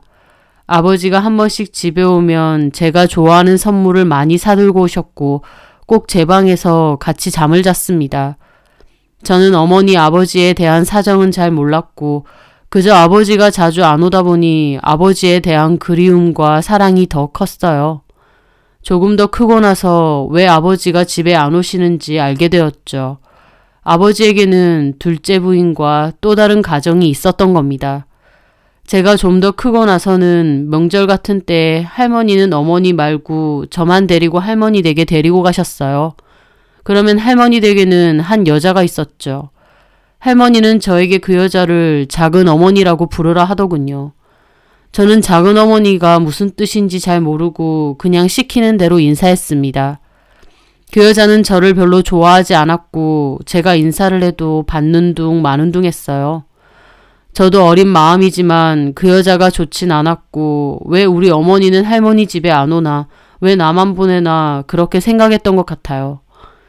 시간이 지나면서 알게 되었습니다. 아버지는 그 작은 어머니라는 여자와 살고 있고 그 때문에 우리 집에는 안 오는 거구나. 그래서 우리 어머니랑 사이가 안 좋은 거구나 라는 것을요. 저는 그 여자가 미웠어요. 저 여자가 우리 아버지를 뺏어간 거구나 생각했거든요. 그래서 한 번은 명절 때 그 여자에게 따진 적이 있습니다. 아줌마가 우리 아버지 첩인 거냐고요. 전에 엄마랑 이모가 하는 얘기를 우연히 들었는데 이모가 그 첩이 어쩌고 했었기 때문이죠. 제 물음에 그 여자는 황당한 표정을 지으며 깔깔 웃더군요. 그러더니 저에게 한다는 소리가 예, 꼬맹아. 너 아무리 어려도 그렇지. 너네 엄마가 안 알려줬니? 나 첩 아니야. 내가 진짜 너네 아빠 부인이거든. 너네 엄마가 아니라 내가. 라고 하는 겁니다. 우리 어머니가 아니라 그 여자가 진짜 부인이라는 소리에 놀란 제가 얼마나 울었는지 몰라요. 제가 한참 우니 할머니가 왜 우냐고 물으셨고 그 여자가 전해준 말을 했습니다. 그랬더니 할머니가 화가 머리 끝까지 나서 그 여자 싸대기를 날렸어요. 이년이 어디 남의 귀한 손주한테 그딴 소리야. 내가 너 눈 감아주고는 있다만 어디 남의 손주한테 그딴 소리냐고. 하며 노발대발 화를 내셨죠. 하지만 그 여자가 눈 하나 깜짝 않더군요. 그러면서 한다는 소리가 어머님, 저한테 왜 이러세요? 어머님 손주 여기 뱃속에도 있어요. 그 여자는 그렇게 자신의 임신 소식을 알렸습니다. 할머니도 충격받으셨죠. 그 후 할머니가 저에게 모든 사실을 얘기해 주셨습니다. 아버지는 제가 어렸을 때부터 저 여자와 바람이 나서 두 집 살림을 했던 거였어요. 말이 두 집 살림이지 아예 그 여자네 집에서 살았던 겁니다. 저희 집에는 안 들어오시고요. 저희 어머니는 처음에는 누구 좋으라고 이혼해 주시느냐 버티다가 결국 이혼을 하셨다고 했습니다. 저는 어머니와 아버지가 이혼한 줄 전혀 몰랐었죠. 할머니도 여전히 집에 오셨고 아버지도 한 번씩 오셨으니까요.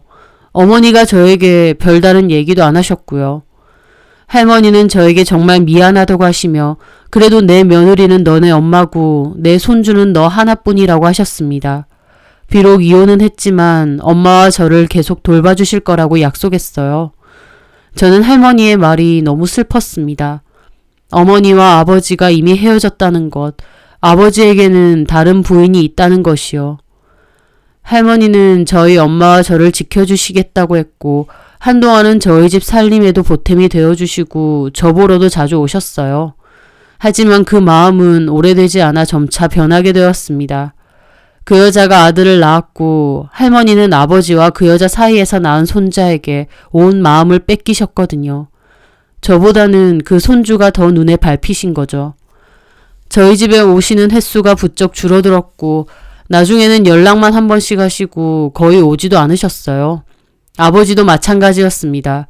가끔 오시던 것마저 결국 발길을 끊으셨죠.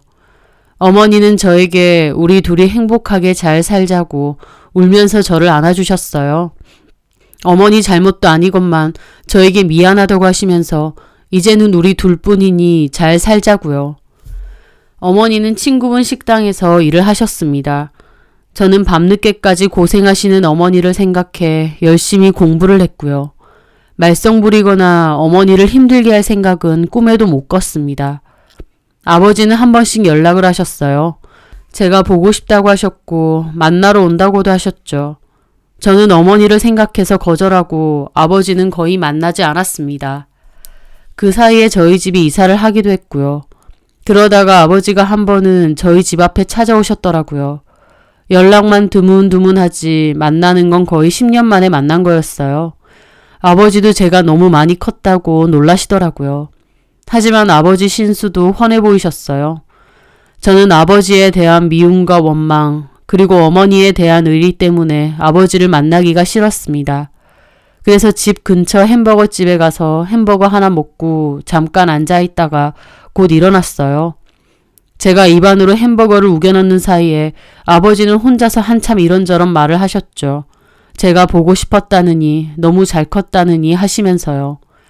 그러다가 너네 엄마가 몰래 이사가 버리고 너도 안 보여주려고 한다. 이기적이다 하면서 저희 어머니 욕을 하려고 하시는 겁니다. 듣기 싫어서 학원 가야 된다고 그만 일어나겠다 했죠. 아버지는 한 번씩 보자고 했지만 저는 아무런 대답도 하지 않았습니다. 그날 아버지를 만나고 나서 학원에 가지 않고 그냥 집 근처를 배회했는데 기분이 참 복잡 미묘했던 기억이 나네요. 어머니는 왜 학원을 안 갔냐고 하셨고 아버지가 집 앞으로 찾아왔었다고 했습니다. 어머니는 그래도 아버지인데 네가 보고 싶으면 봐도 된다고 엄마는 신경 쓰지 말라고 하셨어요. 하지만 저도 굳이 보고 싶지 않다고 아버지 없이도 우리끼리 얼마든지 잘 살지 않느냐 그랬죠. 저는 그 뒤로 아버지에 대한 연락은 더더욱 받지 않았습니다.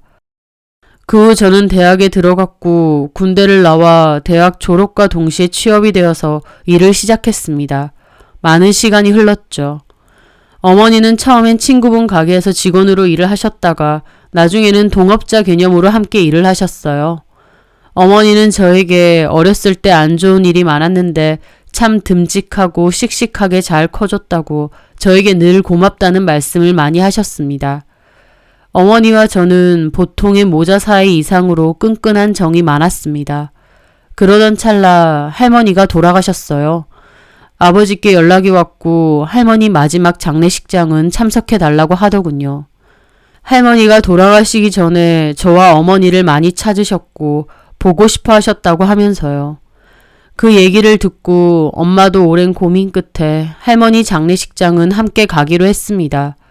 아빠는 비록 신혼 초부터 바람이 나서 두 집 살림을 했지만 그래도 할머니는 계속 엄마 찾아오시고 살림 도와주시고 많이 미안해 하셨다고 했거든요. 물론 나중에 그 내연녀가 아들 낳고 나서는 저희 집에 발길을 끊으시긴 했지만요. 어머니는 그래도 마지막 가시는 길이니 장례식장에는 잠깐 참석하자 하셔서 가게 되었습니다. 가서 부조하고 절 올리고 바로 가려고 했는데 아버지가 와줘서 고맙다고 할머니 마지막 가시는 길에 저랑 저희 어머니가 와줘서 고마울 거라고 하시더라고요. 그러면서 할머니가 주시는 마지막 음식이라 생각하고 밥은 꼭 먹고 가라고 하시는 겁니다. 고민하다가 엄마와 저는 밥만 먹고 일어나기로 했죠.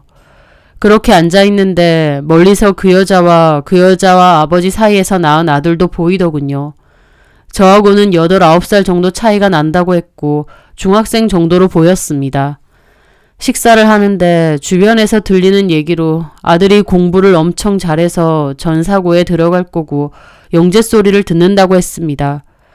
멀리서도 아버지가 그 애를 예뻐하고 챙기는 걸 보니 저도 참 가슴이 아프고 기분이 먹먹하더라고요.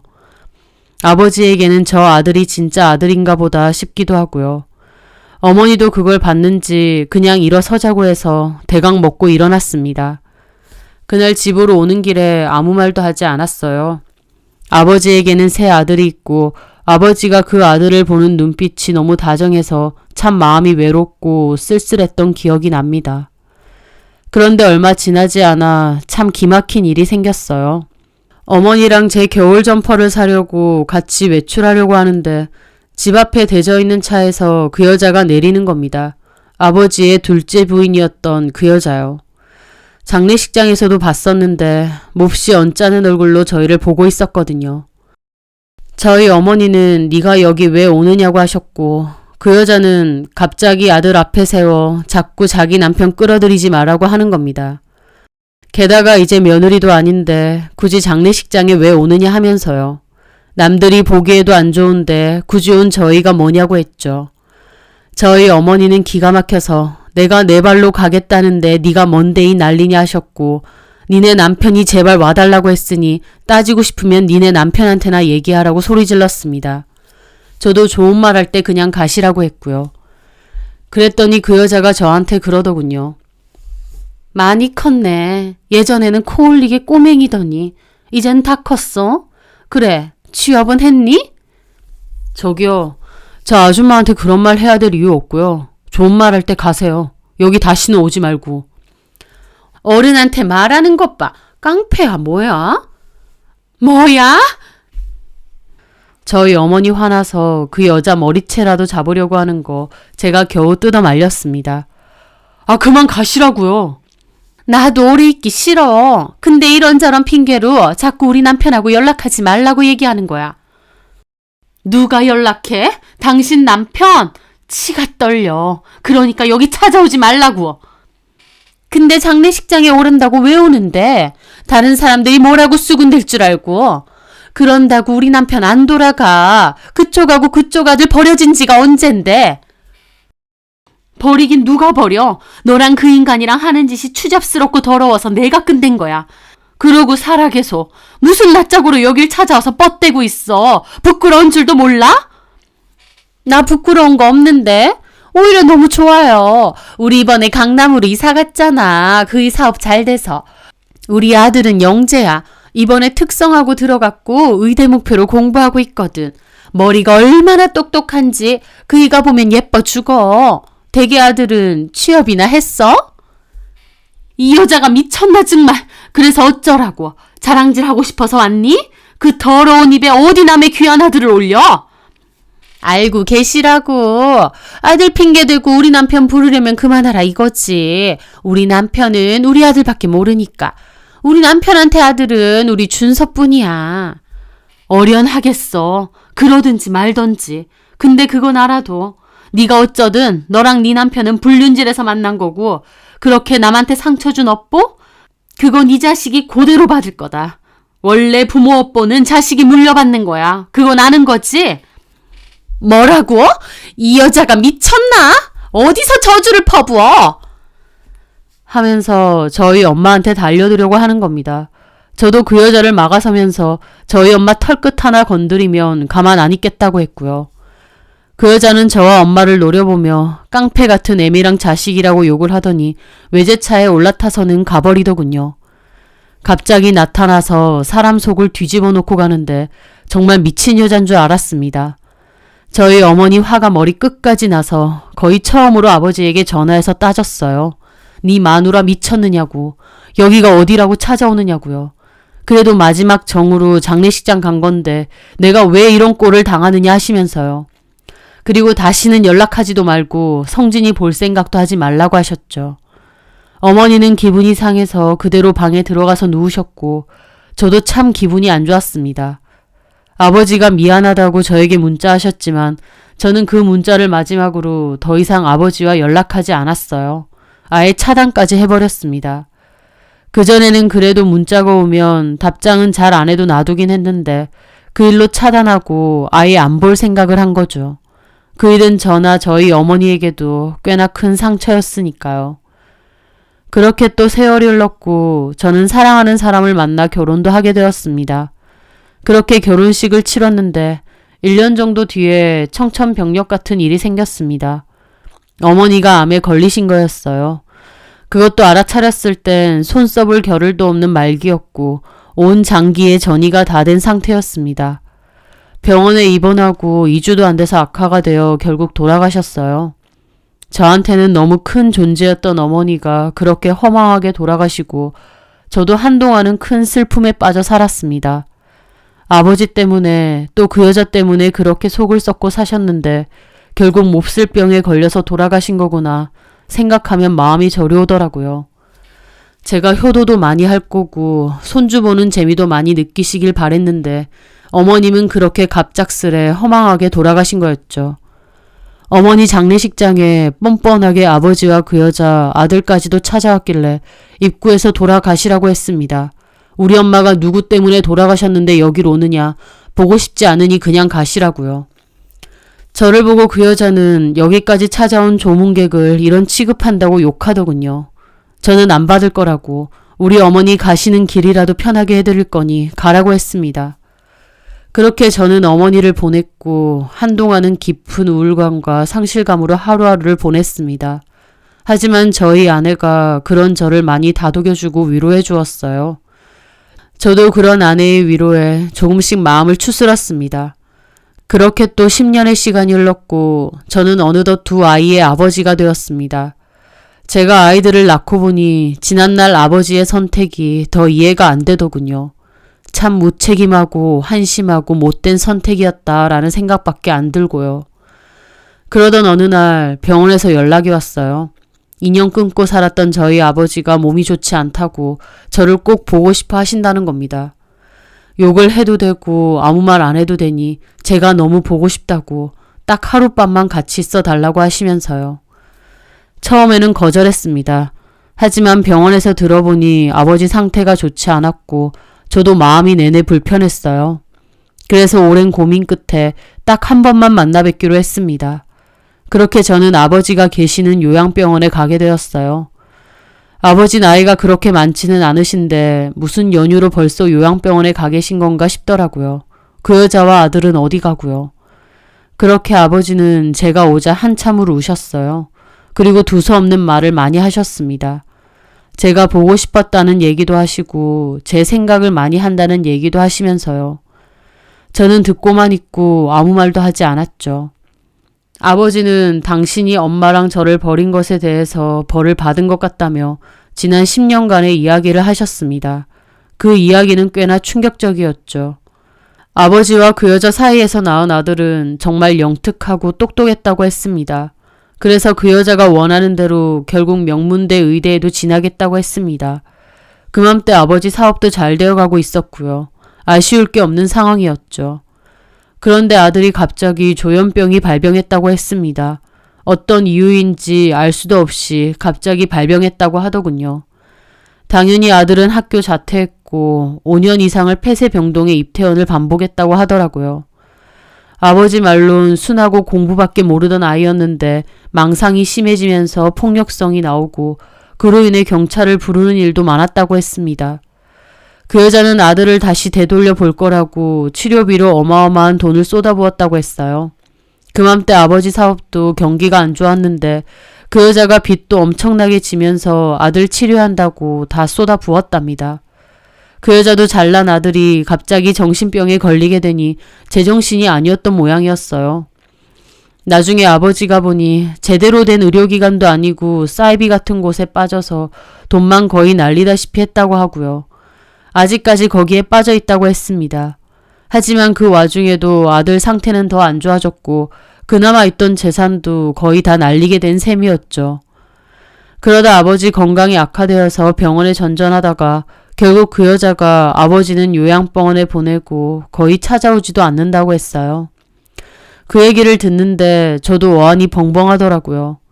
연락 끊고 산 그 10년 동안 그런 엄청난 일들이 있었을 줄은 상상도 못했으니까요. 아버지는 지난 과거를 후회한다고 하셨고 너랑 너네 엄마한테 잘못한 거 되돌려 받는 것 같다고 하셨죠. 저는 아무 말 하지 않고 가만히 있었습니다. 그러다가 문득 엄마가 그 여자에게 했던 마지막 말도 떠오르더군요. 니들의 업보, 니 자식이 다 받을 거라고 했던 그 말이요. 바람펴서 본처랑 자식 버리고 떵떵거리며 살던 아버지와 그 여자. 자식까지 공부 잘하고 똑똑하다고 아쉬울 거 없다고 했었는데 결국 지난 10년 동안은 시한폭탄을 안고 사는 것처럼 매일매일을 힘겨운 전쟁 같은 시간을 보냈던 것이었죠. 아버지는 밤새 후회와 해안이 가득한 말을 쏟아내며 우셨지만 제 마음은 굳건했습니다. 딱 하루만 있어드리겠다는 결심이요. 그리고 저는 하룻밤을 같이 자드리고 나섰습니다. 그래도 아버지라고 생각하면 가슴 아픈 건 있지만 아버지의 행동에 대한 죗값은 아버지가 스스로 책임지셔야 된다고 생각해요. 제가 아이를 낳아보니 아버지의 무책임한 행동이 더 이해가 되지 않았습니다. 아버지는 저를 사랑한다고 보고 싶다고 하셨지만 진짜 저를 사랑했다면 저에게 기꺼이 상처 주는 짓은 하지 않으셨겠죠. 저는 평생을 아버지에 대한 그리움과 원망으로만 살았으니 아버지도 그곳에서 자신의 과거를 돌아보셨으면 합니다. 못된 사람들이 더 잘 먹고 잘 사는 세상이지만 아버지 얘기를 들어보니 그럼에도 인과응보는 있는 건가 싶기도 하더군요. 여태까지 저는 아버지 없이 살아왔으니 앞으로도 아버지라는 이름은 감추고 살려고 합니다. 아버지가 그 옛날 저와 어머니를 버렸을 때처럼요. 돌아가신 어머니 생각이 많이 나고 이런 상황을 아시면 어떤 생각을 하실까 궁금하기도 하네요. 제 사연 들어주셔서 감사합니다.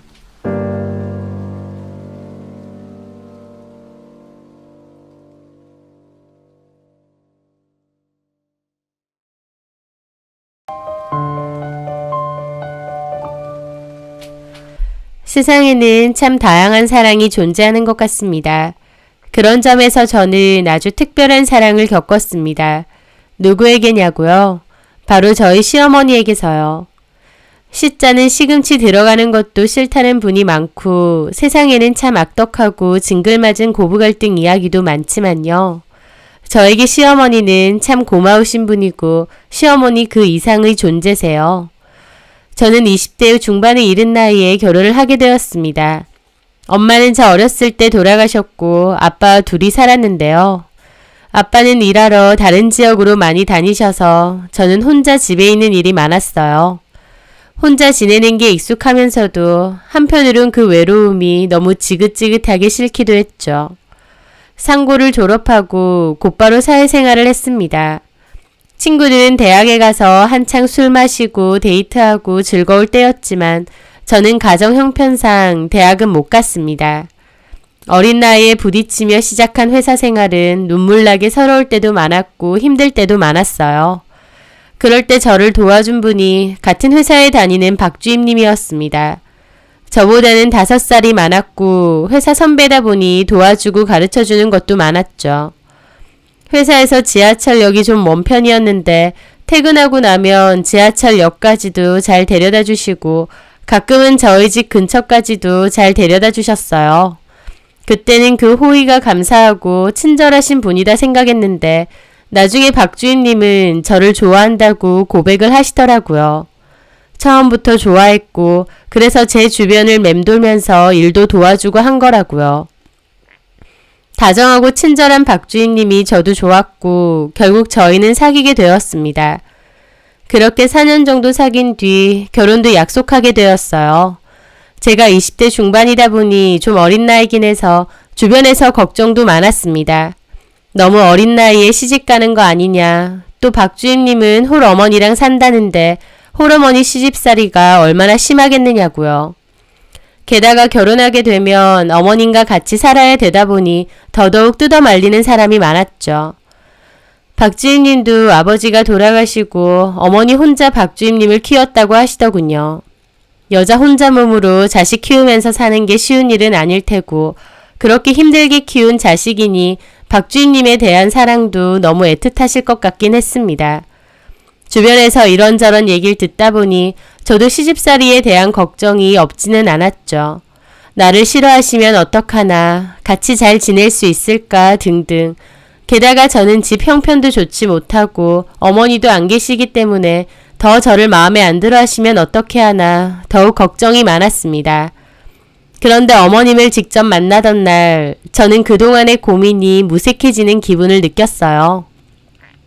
개별 룸이 있는 한정식 집에서 만나기로 했고 저도 조심스럽게 안으로 들어갔는데요. 부드럽고 선한 인상의 어머님이 제가 들어가자마자 환하게 웃으시며 일어나시더라고요. 저는 긴장된 기분으로 뻣뻣하게 있는데 저를 너무 예쁘다는 표정으로 보시면서 꼭 안아주셨어요. 그게 얼떨떨하기도 하고 당황스럽기도 했지만 싫지는 않았습니다. 어머님 품에서 나던 부드러운 냄새가 아직도 기억에 나네요. 어머님은 저더러 온다고 고생했다고 실제로 보니 더 예쁘고 귀염상이라고 칭찬해 주시더라고요. 저는 어렵기도 하고 긴장이 돼서 제대로 대꾸도 못했습니다. 어머님은 저 먹고 싶은 걸로 시키라고 하셨고 편하게 있으라고 하셨어요. 하지만 저는 왠지 긴장이 돼서 밥이 코로 넘어가는지 입으로 넘어가는지도 모르겠더군요. 대화 중에 저희 엄마가 어렸을 때 사고로 돌아가셨다고 말씀드렸습니다. 제가 커온 가정환경을 들으신 어머님은 저를 안쓰럽게 보시더라고요. 어린데 많이 외로웠겠다면서요. 그러면서 제 손도 만져주시고 앞으로는 우리 가족끼리 오손도손 잘 살자고 해주셨죠. 저는 주변에서 무서운 시어머니 얘기나 시집살이 얘기는 많이 들었는데 이런 경우는 또 처음이라 얼떨떨했습니다. 나중에 회사 언니들한테 말하니 그런 거에 속지 말라고 원래 결혼 전에는 잘해준다고 그러더라고요. 저보고 순진하다고 하면서요. 하지만 저는 언니들이 뭐라고 하든 어머님이 왠지 좋았습니다. 설사 결혼하고 나서 바뀌신다고 할지언정 그래도 결혼도 하고 싶었어요. 남편도 좋았지만 어머님이 더 좋았다고 하면 주변에선 저를 이상한 사람으로 봤지만요. 그렇게 결혼했는데 주변 우려와 달리 어머님은 여전히 좋으신 분이었습니다. 어머님 댁에서 함께 살았는데 시집살이를 시키거나 저를 구박하시는 일은 전혀 없었어요. 오히려 퇴근하고 오면 밥 차려주시고 피곤할 테니 설거지 이런 거 신경 쓰지 말고 씻고 쉬라고 해주시고 제가 나서서 한다고 해도 오히려 남편을 시키면 시키셨지 저는 안 시키셨습니다. 어머님도 낮에는 시장에서 가게를 하시다 보니 바쁘고 피곤하실 텐데도 제가 먹고 싶어 하는 것도 잘해주셨어요. 어머님은 저한테 귀엽다, 예쁘다 소리를 잘하셨고 저를 며느리가 아닌 막내딸처럼 보시는 것 같았습니다. 시장에서 예쁜 옷 보이면 저 입으라고 잘 사다 주시고 주말에는 푹 자라고 깨우지도 않으시더라고요. 먼 훗날 어머님께 왜 저한테 그렇게 잘해주셨냐 물어보니 어머님 하시는 소리가 첫 만남 때 제가 방문 열고 들어오는데 그 순간부터 제가 반갑고 좋았다고 하시더라고요. 쟤랑 나랑 가족이 되겠구나, 이제 한 식구가 되겠구나 생각이 들었다고 하시면서요. 저도 비슷한 느낌이었는데 참 신기하다 생각했죠. 결혼하고 3년 정도 지났을 무렵 저는 아이를 갖게 되었습니다. 어머님도 몹시 기뻐하셨죠. 그렇게 출산했을 때 어머님이 남편 통해서 저보고 뭐 먹고 싶냐고 물어보셨어요. 저는 김밥이 먹고 싶다고 했는데 어머님이 병원으로 김밥을 30줄이나 말아서 오셨습니다. 출산한다고 얼마나 고생 많았느냐며 실컷 먹으라고요. 그 정성 가득하고도 한가득 쌓여있는 김밥을 보는데 그렇게 눈물이 나는 겁니다. 내가 이렇게 사랑받고 있구나 라는 기분이 들었어요. 사실 아이 낳고 나면 친정엄마가 그렇게 보고 싶다고 하잖아요. 저는 어렸을 때 돌아가셔서 엄마에 대한 기억이 희미하긴 하지만 제 아이를 낳고 나니 엄마의 존재에 대한 그리움과 서글픈 감정이 들기는 하더라고요. 그런데 어머님이 저 먹으라고 그 많은 김밥을 싸서 주시는데 어머님이 친정엄마 같은 기분이 들고 그렇게 가슴이 뭉클할 수가 없었습니다. 제가 혼자 먹기엔 너무 많아서 병원분들에게도 나눠드렸는데 다들 어머님이 제 친정엄마인 줄 아시더라고요. 나중에 시어머니라고 하니까 어찌나 놀라던지. 저 손목 아프다고 아이도 내내 봐주시고 참 잘해주셨어요. 볼 것도 없는 며느리 뭐가 그렇게 예쁜지 저에게 참 잘해주셨죠. 남편과 저, 어머님, 그리고 아이까지 이렇게 네 식구 오손도손 행복하게 살면 참 좋았을 것 같은데 저희 집에는 불행의 그림자가 드리워지기 시작했습니다. 그런 사람일 줄 몰랐다는 말이 있죠. 저희 남편이 딱 그랬습니다. 세상 다정하고 착하던 남편. 아이가 5살 되던 해에 남편은 초등학교 동창과 바람이 났습니다. 상대 여자는 이혼녀고 남편의 첫사랑이라고 하더라고요. 동창 모임에서 재회를 한 후에 몰래 만남을 이어왔다고 했습니다. 미련하고 눈치가 빠르지 않았던 저는 남편의 변화를 전혀 몰랐습니다. 남편에게 다른 여자가 있는지 밖으로 도는지요. 아는 지인이 말해줘서 알았습니다. 남편이 다른 여자와 만나고 다니는 걸 우연히 봤다면서요. 남편에게 추궁했고 남편은 의외로 순순히 모든 것을 털어놓았습니다. 그러면서 그 여자를 너무 사랑하고 그 여자와 함께 살고 싶다는 얘기도 하더군요. 저한테는 이혼해달라 그거였죠. 그 여자한테 단단히 눈이 돌아 자식이고 뭐고 보이지도 않는 모양이었습니다. 듣는 저는 까무러칠 것 같은 기분이었죠. 세상에서 가장 의지하고 사랑하던 내 남편이 다른 여자와 살고 싶다고 하는 거니까요. 저는 어떻게든 제 선에서 남편을 설득하고 없던 일로 하고 싶었지만 남편은 돌아올 마음이 없어 보였습니다. 오히려 그 여자에 대한 마음만 확고했죠. 저희 사이가 심상치 않다는 걸 안 어머님이 저에게 물어보셨고 결국 저는 펑펑 울며 모든 것을 다 얘기했어요. 남편이 바람이 났고 그 여자랑 살고 싶어 한다고요. 어머님 그 일로 뒤집어지셨고 당장에 남편에게 따져 물으셨죠. 남편은 그 여자 사랑한다. 그 여자랑 살고 싶다고 했습니다. 그럼 진주는 어쩌란 말이냐고 묻는 어머님의 말에 남편은 마음이 떴는데 같이 살아서 뭐하냐고 갈라서야 되지 않겠느냐 했죠. 그 말에 어머님 잠시의 망설임도 없이 남편 뺨을 후려치시더라고요. 살면서 엄마한테 한 번도 손찌검 당해본 적이 없던 남편은 몹시 충격을 받은 듯 했어요. 하지만 어머님은 정말 화가 많이 나셨죠. 저도 어머님의 그런 모습은 처음 봤습니다. 어머님은 그 여자랑 당장 끝내고 진주한테 무릎 꿇고 빌라고 아니면 나는 너랑 영 끊는다고 하셨죠. 아내랑 아들 놔두고 어떻게 그런 짓을 하느냐, 내가 너를 그렇게 키웠느냐며 고함도 지르셨습니다. 어머님한테 싸대기를 맞은 남편은 충격받은 건지 아무 대꾸도 하지 않다가 그냥 나가버리더군요. 어머님은 다리가 다 후들거리시는지 주저앉으셨어요. 제가 괜찮으시냐 하자 저한테 미안하다고 엉엉 우셨습니다. 저도 같이 울고요. 그 뒤로 남편은 한동안 집에 안 들어왔습니다. 저는 속이 새카맣게 타들어갔죠. 그 사이에 어머님과도 별다른 대화를 하지 않았습니다. 그렇게 보름 정도 지났을 무렵 남편이 집으로 와 어머님께 따지더군요. 얘기를 들어보니 어머님이 저 몰래 수소문해서 남편의 내연녀를 찾은 모양이었습니다. 그리고 그 여자 직장 찾아가서 내 아들과 만나지 말라고 경고까지 하고 오신 모양이었죠. 남편은 왜 그 여자 직장까지 찾아가느냐고 어머님에게 따졌고 어머님은 부끄러운 줄은 아느냐고 하시더군요. 너한테 한 거랑 똑같이 정신 차리라고 싸대기 올려 붙이려다가 그나마 참았다. 그렇게 하셨단 봐요. 뭐야? 내가 그렇게 하면 어쩔 건데? 그 여자 건들면 저도 어머님 안 봅니다. 남편의 말에 어머님도 저도 충격받았죠. 얼마나 여자에 미치면 자기 엄마한테까지 저런 소리를 하나 싶더군요. 뭐가 어째? 그 여자 죄를 가졌어요. 그러니까 제발 엄마도 그만하시라고요. 저는 그 말에 또다시 충격을 받았습니다. 그 여자는 바람난 것도 모자라 남편의 애까지 가졌다고 하더군요. 애까지 가져? 네가 제정신이야? 진주한테는 미안하지만 그 여자가 제 진짜 운명인 것 같아요. 운명 같은 소리 하네. 뻔히 와이프고 자식까지 있는 놈이 바람질하면서 운명.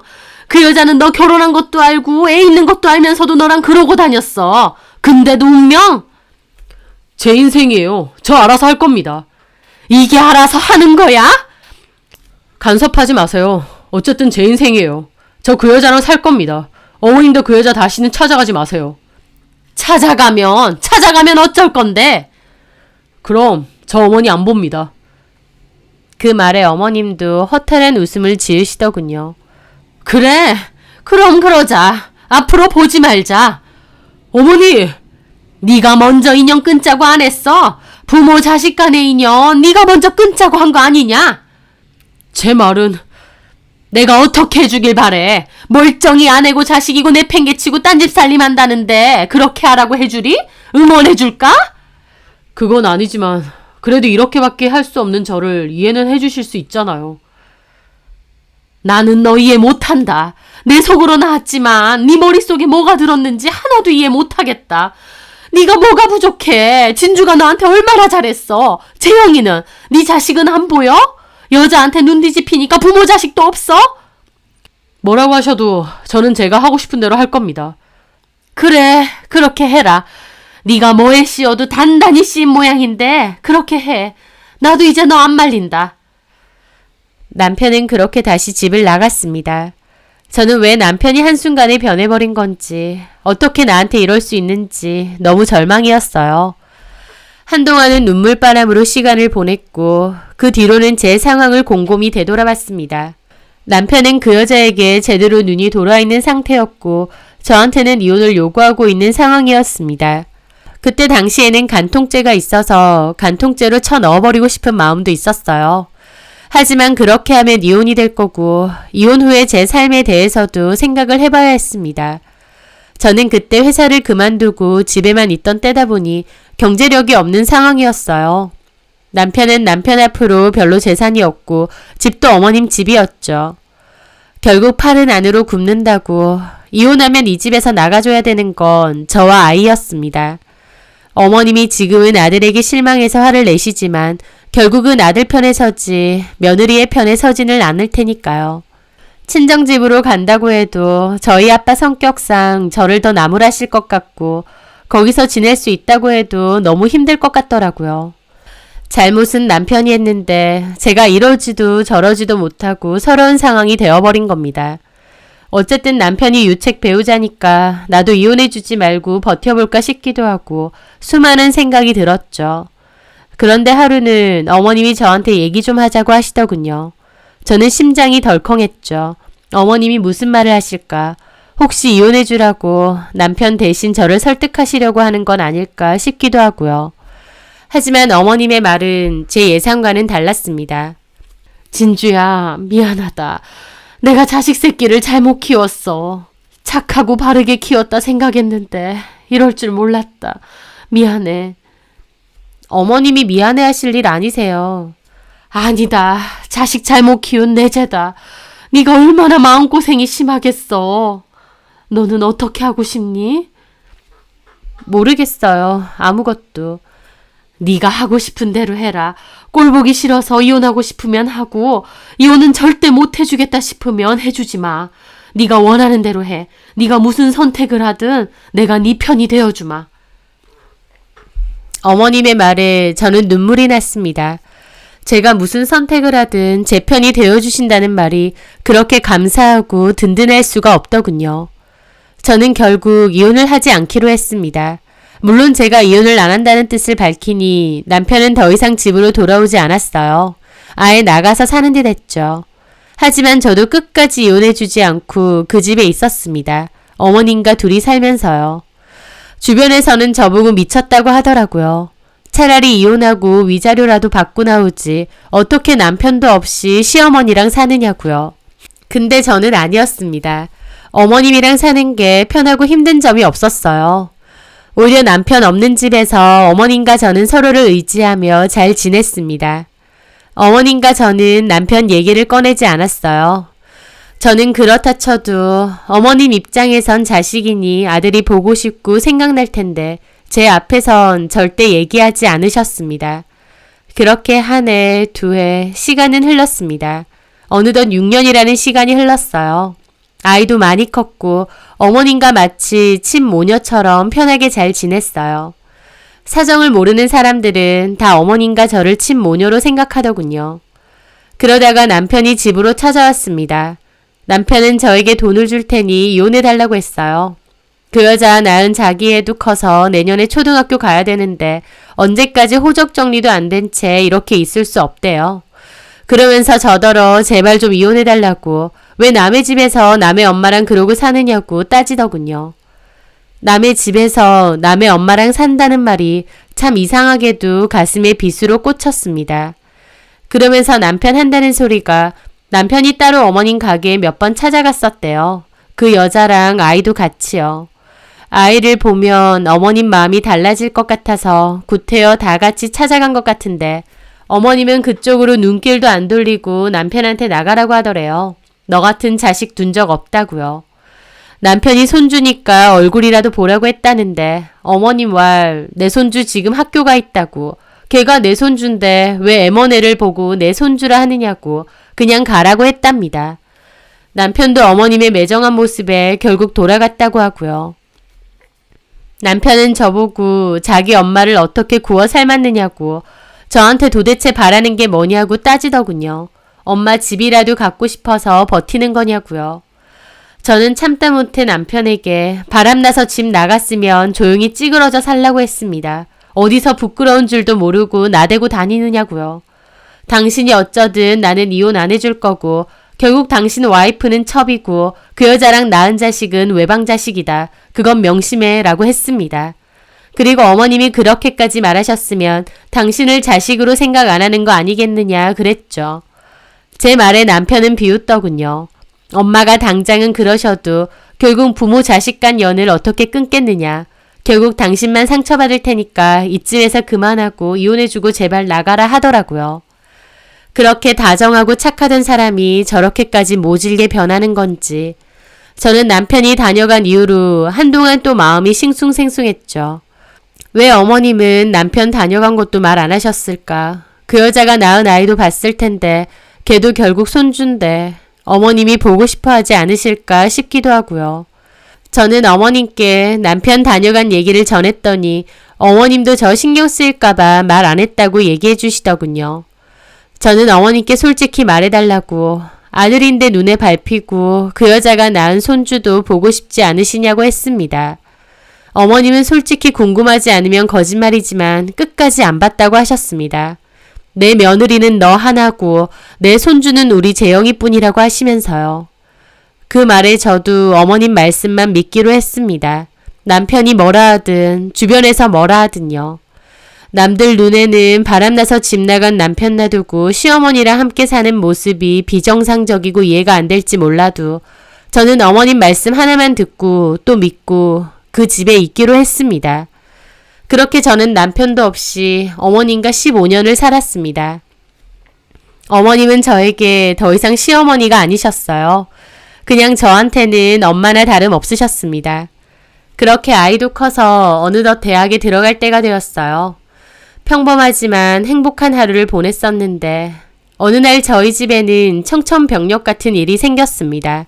어머님이 대장암 판정을 받으신 거였죠. 대학병원 가서 진단을 받으니 대장암이셨고 어머님도 울고 저도 참 많이 울었어요. 착하고 마음 좋으신 우리 어머님이 어쩌다 그런 몹쓸병에 걸리셨나 가슴이 미어지더군요. 대학병원에선 장기간이 될 수 있다고 퇴원을 권유해서 집 가까운 종합병원에 모셨습니다. 가게는 임시 휴업을 걸고 그때부터 제가 병원에 살면서 어머님 곁을 지켰어요. 간병하는 와중에 남편에게도 연락을 해야 된다는 생각이 들었지만 어머님은 하지 말라고 하시더군요. 그래도 어머님 진짜 속마음은 그게 아니겠지 생각하며 남편에게 전화를 했습니다. 10년 넘게 통화 한 번 한 적이 없는데 전화를 하려 하니 참 기분이 이상하더군요. 남편에게 어머님 상태를 전하고 병원도 알려주었습니다. 그렇게 남편은 어머님 병실로 와서 한참을 울었어요. 어머님은 남편에게 몸 건강하게 잘 지내느냐고 하셨고 남편도 하염없이 죄송하다는 소리만 하더라고요. 남편은 뒤늦게 저에게도 미안하다고 자기 엄마 간병해줘서 고맙다고 했습니다. 저는 고맙다는 소리 하지 말라고 했습니다. 당신 어머니라서 간병하는 거 아니고 내 엄마나 다름없는 분이어서 하는 거라고요. 내 엄마 간병하는데 내가 왜 당신한테 고맙다는 소리 듣겠느냐. 그런 소리 들으려고 하는 거 아니니 할 필요도 없다 그랬죠. 그렇게 한 달 정도 됐을 무렵 어머니는 상태가 갈수록 안 좋아지셔서 식사도 잘 못하셨어요. 옆에서 지켜보는 저는 갈수록 수척해지는 어머님 상태에 내내 마음을 졸였습니다. 어머님이 이러다 덜컥 돌아가시기라도 할까 너무 무서웠거든요. 그때쯤 암이 폐로 전이까지 되어서 상태는 갈수록 안 좋아지셨습니다. 그러던 어느 날 워낙 식사를 안 하시니 미음이나 가을이라도 갈아서 드릴까 했는데 괜찮다고 하시면서 아들 좀 불러달라고 하시더군요. 저는 냉큼 남편에게 전화를 해서 오라고 했고 남편도 병실로 왔어요. 저와 남편 앉으라고 하시고 얘기하시더군요. 그리고는 지금 집이랑 가게 다 저한테 주고 가고 싶다고 그게 어머님의 유언이라고 하시더군요. 저는 깜짝 놀라서 아니라고 그런 말 하지 마시라고 했는데 어머님은 저한테 반드시 주고 싶다고 그렇게 하겠다고 하셨습니다. 남편은 아무 말도 하지 않았어요. 그런데 어머님이 남편에게 하시는 말씀이 내가 이렇게 하는 건 너를 위한 것도 있다. 네가 재영이랑 재영 애미에게 너무 큰 죄를 지었다. 네가 잘못한 거 애미인 내가 대신 갚는다 생각하고 살고 있다. 내가 결정한 일은 자식인 너를 위한 것이기도 하다. 네가 나중에 재영애미나 재영이한테 지은 미안한 마음 내가 조금이나마 덜어주려고 하는 거다 라고 하셨어요. 남편도 그 말에 아무 말 없이 어머님 원하시는 대로 하시라고 고개를 끄덕였습니다. 그리고 병실에서 나와서 저한테 그러더군요. 어머님 말씀대로 하겠다고. 당신하고 재영이 그리고 어머님에게도 참 못할 짓 했고 미안하다고. 진심 어린 사과를 듣는데 제 속에서 꽉 막혀있던 감정이 어느 정도는 풀리는 것 같기도 했습니다. 법적으로 정리가 안 돼서 서류상 부부지만 사실상 남남이나 다름없는 사이고 또 시간도 많이 지났다 보니 이런 생활이 익숙해졌었는데도 남편의 사과를 듣고 나니 속에 막혀있던 응어리가 그나마 없어지는 것 같기도 하고 감정적으로 참 많이 복잡해지더라고요. 그리고 어머님이 저를 위해 집이며 가게, 전 재산이라고 할 수 있는 그 모든 것을 저한테 넘기신다는 게 참 감사하기도 하고 어떻게 이런 분이 내 어머님일까 싶기도 했습니다. 아프셔도 좋고 거동이 불편하셔도 좋으니 그저 제 옆에 오래오래만 있어주셔라 생각했습니다. 저한테 해주셨던 것만큼 저 역시도 어머님 곁을 지키고 싶었거든요. 하지만 그 일이 있고 이틀 정도 뒤에 어머님이 땀을 엄청 흘리셨어요. 괜찮으시냐 선풍기라도 틀어드릴까요 했는데 싫다고 하시더라고요. 상태가 아무래도 안 좋으신 것 같아 의사를 부르려고 하는데 어머님이 숨이 차서 저한테 겨우 그러시는 겁니다. 애미야, 우리 진석이 때문에 미안했다. 어머님, 저 괜찮아요. 이제 아무렇지도 않아요. 저한테는 어머님만 있으시면 돼요. 그거면 충분해요. 고맙다. 내가 딸이 하나 있었으면 했는데 네가 꼭 내 딸 같다. 저도예요, 어머님. 저한테는 어머님이 엄마나 다름없으세요. 그래, 너 내 며느리 하지 마라. 그냥 내 딸 해라.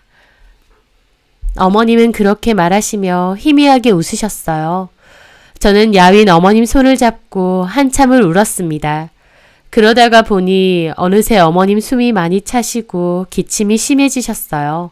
침도 잘 못 삼키시고요. 저는 너무 놀라 급하게 의사를 부르는데 어머님이 그대로 쓰러지시더군요. 저는 엉엉 울며 정신 차리시라고 어머님의 가슴을 손바닥으로 쳤습니다. 제발 숨 좀 쉬시라고요. 하지만 어머님은 조용히 눈을 감으시더라고요. 잠시 후 의사가 왔지만 어머님은 이미 돌아가신 후였습니다. 저는 하늘이 무너지는 듯한 기분을 느끼며 야윈 어머님을 붙잡고 울고 또 울었죠. 우리 어머님, 아니 우리 엄마가 돌아가셨으니까요.